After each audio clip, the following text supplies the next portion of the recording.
Hi guys, in this video I will guide you on how to enable second space on the Redmi 15C. So by default, to enable or set up second space on a Redmi device, you would have to go over to the settings.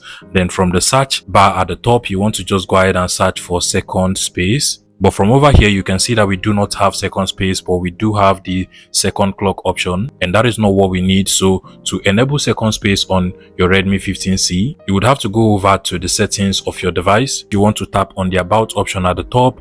Now scroll all the way down to the OS version option and then just continuously tap on this for about 7 times until you see that no need, you are now a developer. So once you're a developer, you want to come out of this option, and then from the top search bar again, you want to go ahead and search for the reset to default values. You can already see the option at the top over here. Go ahead and tap on it and you're going to be taken to this part of your developer options. At this point, you want to go ahead and tap on the reset to default value for about 3 times, and you're going to see the turn on system optimization option over here. Go ahead and turn it off, and now you're just going to get a prompt that it is going to slow down your Redmi phone. But that is what you're going to get if you want to turn on or enable second space. Go ahead and accept it. And now to use the second space option, you just want to go back to the settings of your Redmi 15C, scroll all the way down until you find the additional settings option over here, and then scroll down again. You're going to see the users option. Now go ahead and tap on that, and currently you can see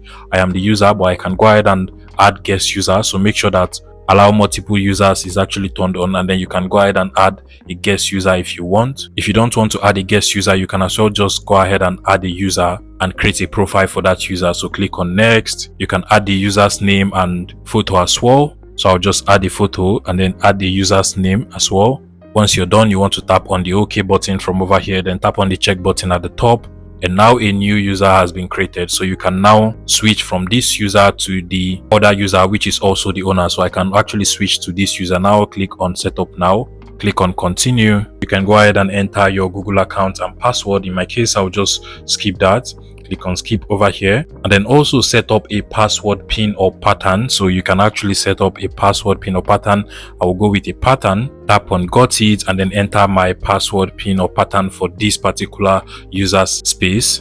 Go ahead and confirm your pattern one more time and then tap on the next button. You can also set up a fingerprint, so I'll just set up mine. Once you're done, just click on the done button from over here and then follow the on-screen instructions, tap on accept. And now this particular user space has now been set up. So the apps and data, basically every information on this particular user space is different from the other user.